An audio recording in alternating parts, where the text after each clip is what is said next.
Okay, and I apologize for repeating myself, but okay, so we notice again that this angle, angle Q, is formed by chords PQ and QT. You should also notice that PT, arc PT, is also formed by the same two chords. So when you have an angle and an arc formed by the same two chords, we have an inscribed angle and intercepted arc relationship.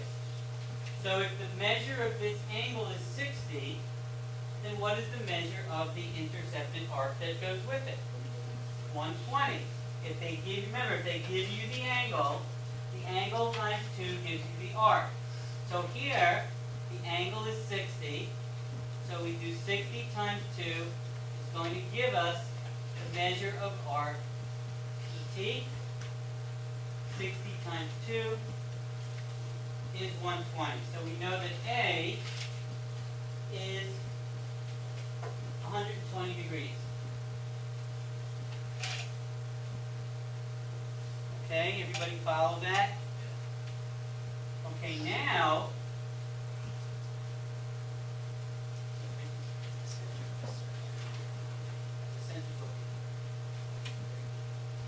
anyway, okay, so now we need to find B. So who can see what the intercepted arc is that goes with angle B? Jack? PTS. Here's C chord RS and chord RP. So angle B is formed by PR and RS. So the arc that goes from P to S, this arc here, is also formed by PR and RS. So now, to find the angle, we're going to take the measure of the arc. So we're going to take the measure of the arc and divide it by 2, and that's going to give us our angle. Well, what's the measure of the arc? Well, we know that A is how much? We know that A is 120. So we have 120 plus, they tell us what TS is, right? TS is 30. So we have 120 plus 30 divided by 2. And that's going to give us angle PRS. So 120 plus 30 is 150. 150 divided by 2 is 75. So B is equal to 75 degrees. Okay, once you can identify and recognize on the circle what goes with what, you can see the math itself is very simple. You're either multiplying by 2 or dividing by 2. It's just a question of being able to find the relationship between the arc and the angle. Yes, sir? The T to S is 30. All right, does anybody have any questions? No questions? Yes, sir. Bill. Okay, from point T. That was weird. Let's get rid of this. And now let's from here to there. I'll be except on the circle, but that's because I'm a bad drawer. Okay? So from point T to point S is 30 degrees. Well, how many degrees in a circle? 360. Your question, Jonathan? Good. My favorite kind of question. The one they don't have to answer. The first corollary says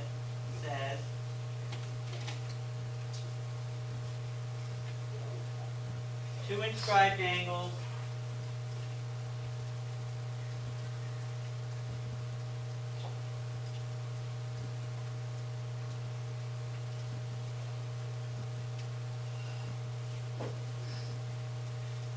Okay, the first one says that if you have two inscribed angles that intercept the same arc, those two inscribed angles are congruent.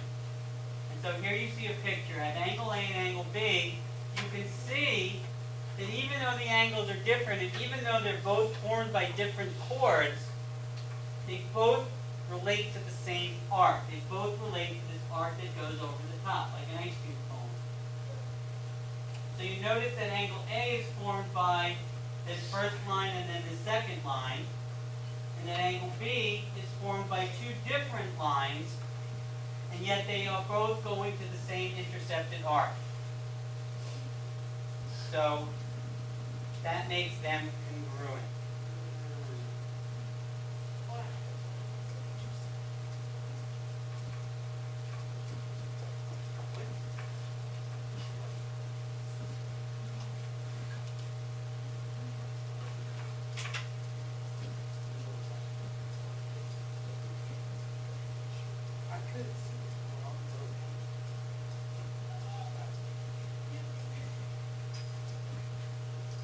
Okay, the second one, kind of common sense, that if you have an inscribed angle that's inscribed in a semicircle, so you see here the two chords that make up the angle form a semicircle. Well, how many degrees in a semicircle? 180. 180 degrees in a semicircle. The inscribed angle is going to be half of that semicircle. Half of 180 is 90. Since it's a 90-degree angle, it's a right angle. So that one is just, common sense.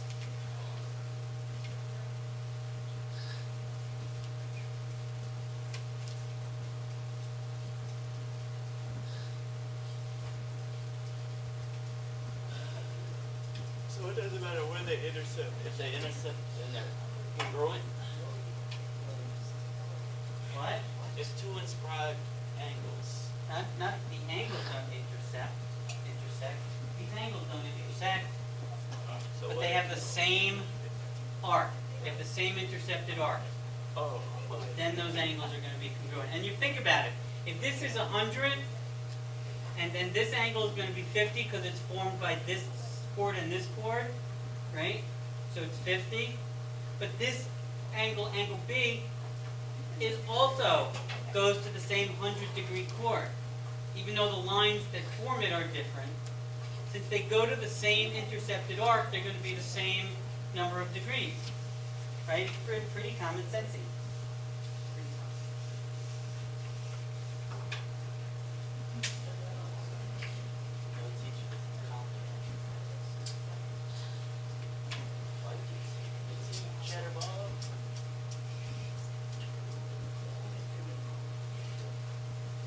Okay, so the third and last corollary says that if you form a quadrilateral, and by quadrilateral doesn't necessarily have to be any quadrilateral. It could be a square, a rectangle, a parallelogram, a rhombus, a trapezoid, kite, any four-sided figure that is inscribed in a circle, the opposite angles are going to add up to 180.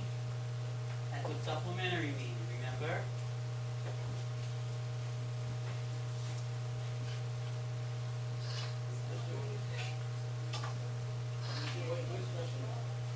Yes? Okay. How about if I attach numbers? Would that be helpful? Okay. So if I say that this arc is 100 degrees, we know that any inscribed angle to that arc is going to be half of that. Arc divided by 2 is angle. Right? Okay, so let's take a look at these two angles. So here's my intercepted arc. Okay, angle A is formed here and here. Right? So there's my 100-degree angle. So angle A is 50. But if we look at angle B, look at the chords that form angle B. Here and here goes to the same arc. So if it goes to the same arc and the arc is 100, then that that angle also has to be 50.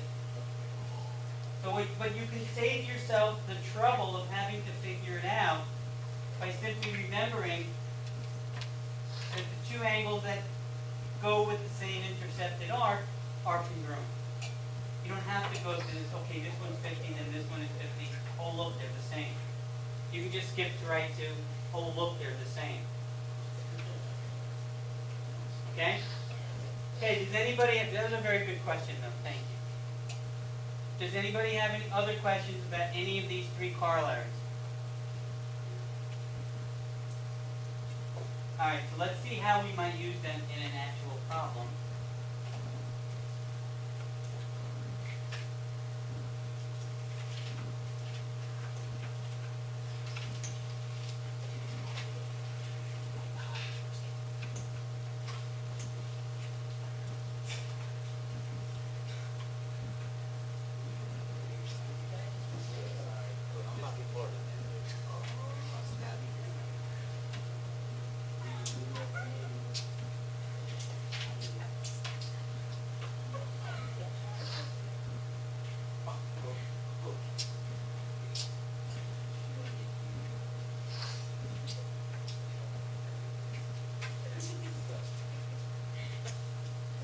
Okay, so if my question is, what is the measure of angle 1? Okay, Okay. It's Riley? 100. Oh. Can I say it? Sure. 90? 90, why is it 90? Because it's a semicircle. Great. Riley, this angle is formed by this chord and this chord. Here's my diameter, that makes this a semicircle. Half of a semicircle is 90.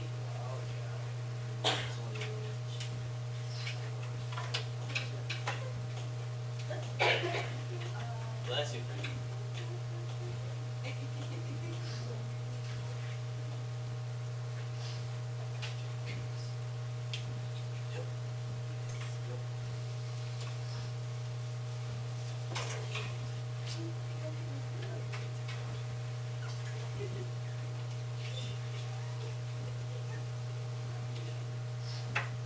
Is that 5 or 5 is?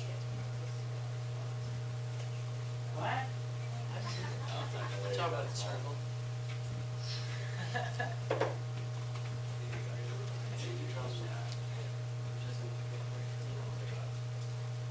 Okay, so now we want to know the measure of angle 2. Not a semicircle. So what do we know about angle 2 It's the same as and the angle that's 38 degrees? they are congruent Why are they congruent, Riley? because they're opposite interior angles. No. No, it doesn't say that those are parallel lines. Because the chords are connected. Hold on. Yeah. Somebody other than Jack, please. Science. It's like chords. So what does that mean? It means that the opposite ones, if you flip it around, mirror it, it's going to be. Can you give me a mathematical explanation? No?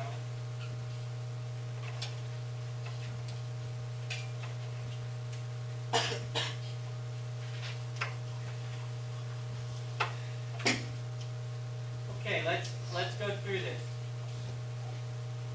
Are we using, which of the three corollaries are we using to solve this problem? 1, 2, or 3?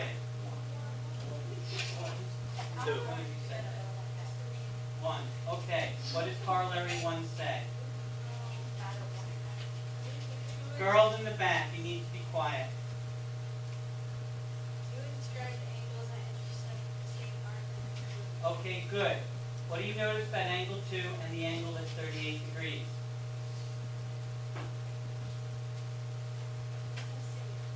Well, just say it. Say it.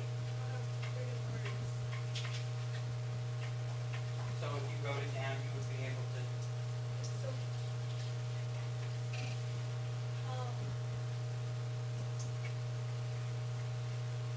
Tell me something about angle 2 and then the angle that's 38 degrees. They're on the same side. Okay. Okay, so Carl is right. We're going to use corollary 1. So I need someone else to take it from there. And that someone is Alan. Yes. Okay, Alan. You understand corollary 1? Okay, what corollary 1 says is what? That angle 2 is 38 degrees. Well, that's the conclusion we can draw, yes. Why is angle 2 also 38, Alan? Exactly. This angle 38, look at the arc that is formed by angle, by the 38 degree angle. It's here. Here's angle 2. Look at the arc that's created by angle 2. Here are my two chords. It's here. So the two inscribed angles have the same intercepted arc. Corollary 1 says if two inscribed angles have the same intercepted arc, they are what? They are congruent.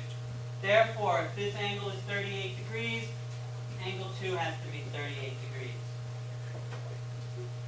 Okay? Does anybody have any questions? Can we do one like this again? Tomorrow morning. I mean tomorrow. Because class is over in a few minutes.